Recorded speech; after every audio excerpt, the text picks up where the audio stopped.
So, guys, I do want to talk about AEW All Out, and I also want to give you guys Vince Russo's opinion. So, what happened was Vince Russo commented his feelings about the Swerve Strickland and Hangman Adam Page match, where they used the cinder block, they did the controversial spot with the needle, and then they also did the chair shot.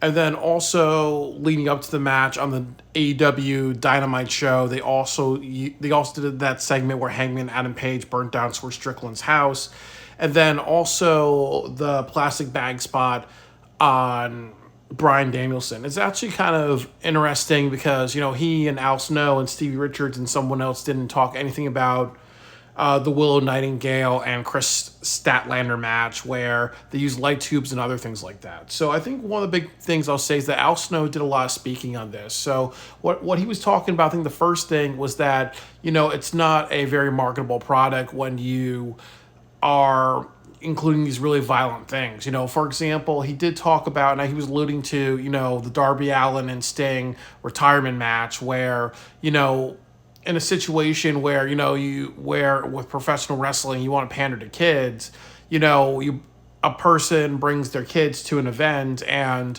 what happens when like with what Darby Allin did, jumping off a ladder and falling onto glass, and glass pane just explodes, and then glass goes into the audience and almost hits a kid. Like, do you think that parents is actually going to come back to that show? Or he jokes and said, what would happen if Child Protective Services, was on the fly, really? And some people are like, okay, then the parents would obviously not bring the kids to the show because they're like, okay, I don't want my child to be taken away. I know that was a joke. Or you even look at the spot with Nick Gage and Chris Jericho. There was glass in that match, and there's a shot where glass went to the audience. So, the violent hardcore matches, there's a reason why they do those on the indies, because obviously they try to just be attention grabbing and attention whore type of things, really. So, it's not something meant for families. It's meant to be, shock value type of stuff to get like people talking about something controversial, really. So I really appreciate the first point that, obviously, there will be people who were at the All event, like I was there, but there are some people of all ages. And, if they brought their young kids, seeing somebody, with a syringe through their mouth, that's a new level of gore and violence.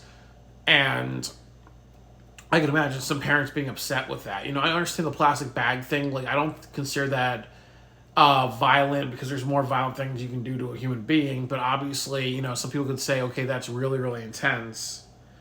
So I can understand, like, it not pandering to families.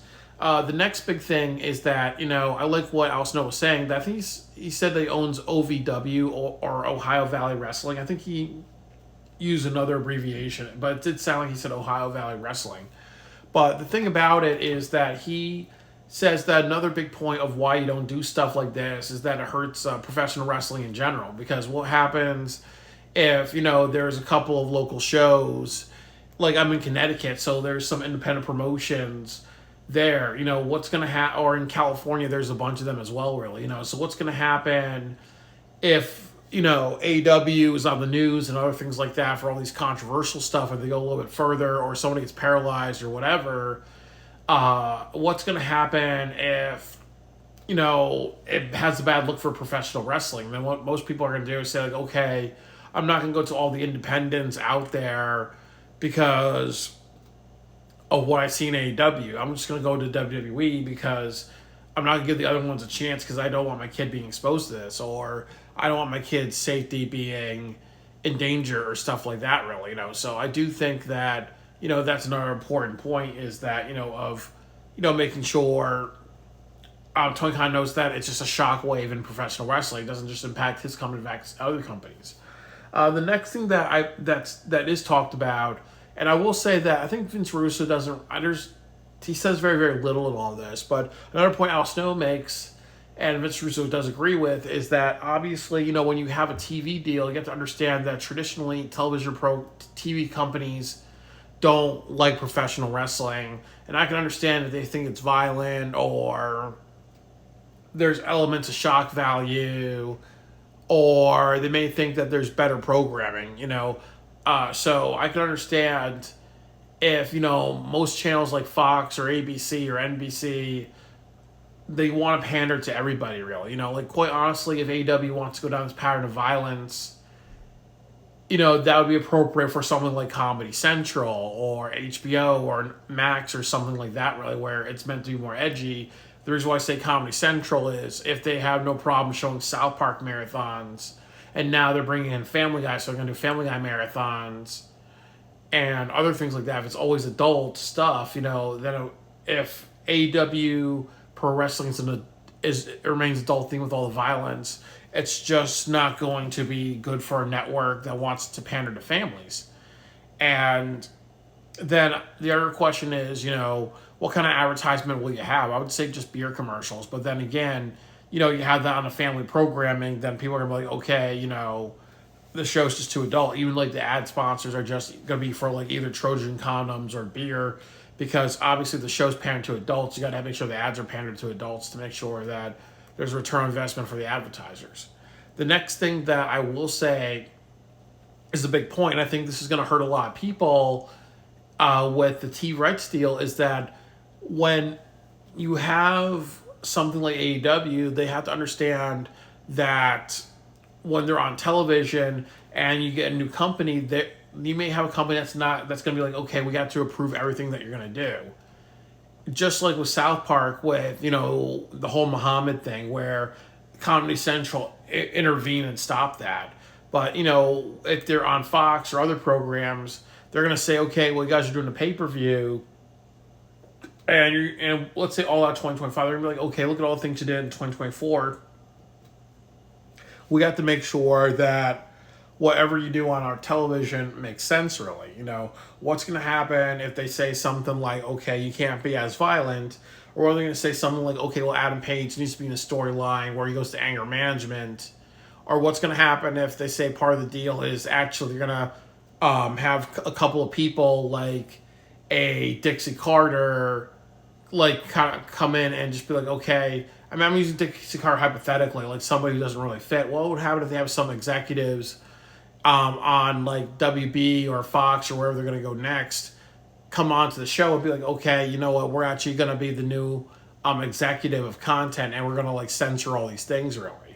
We're going to just make it all like, appropriate. And then you're going to have hardcore fans who are going to be like, okay, this show doesn't pander to me because, somebody's actually in charge of it, and it's not Tony. Tony's lost a lot of power, and that person's actually going to come in and they're going to get their vision across, and we're not going to like it because they're going to just baby everything. It's very similar to when Eric Bischoff was on TNA Wrestling when he got rid of the six-side ring, because he was saying that it doesn't appeal to the six-side ring doesn't appeal to advertisers. Most people don't know what that is, but he made a four-sided because he thought that would boost ratings, and it didn't. But same idea, there are people that don't get the AEW hardcore fan base. So when they have a television deal and they have somebody that looks at all these violent shows that they do and say, like, okay, we got to change things or not push certain people or do storylines where people are very violent and they get a form of redemption, it could change the look of AEW. So,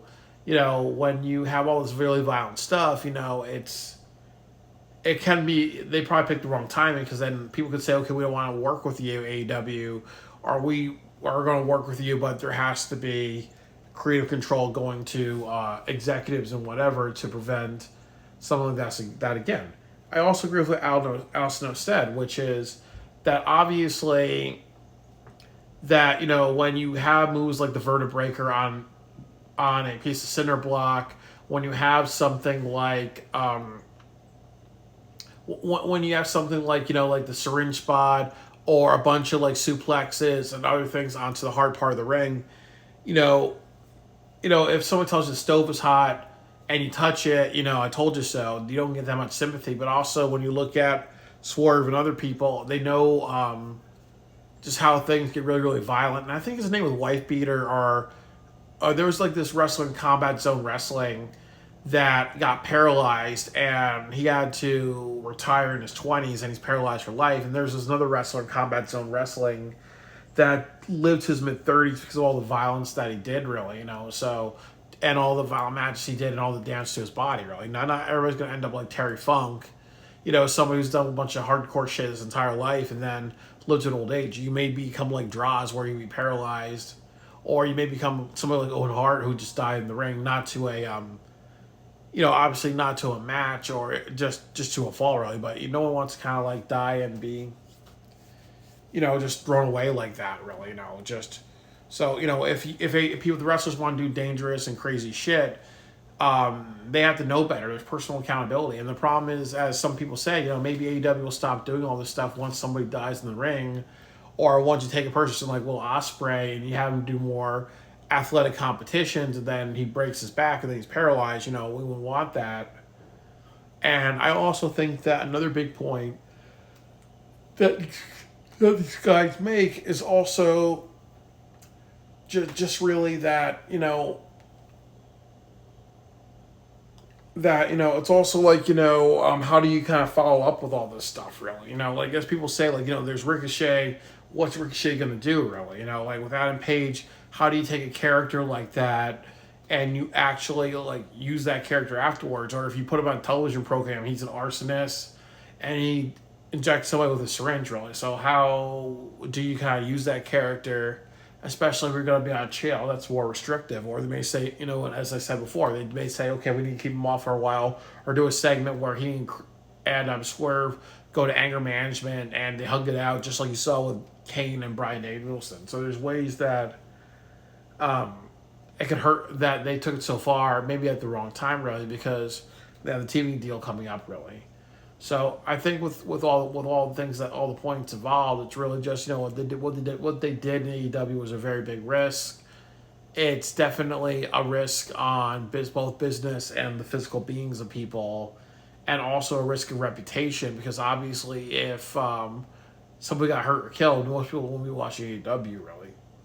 So it's definitely very, very important that artists will be artists, and definitely if your art is dangerous for yourself or other people or cause bad emotions to some people, you need to rethink it.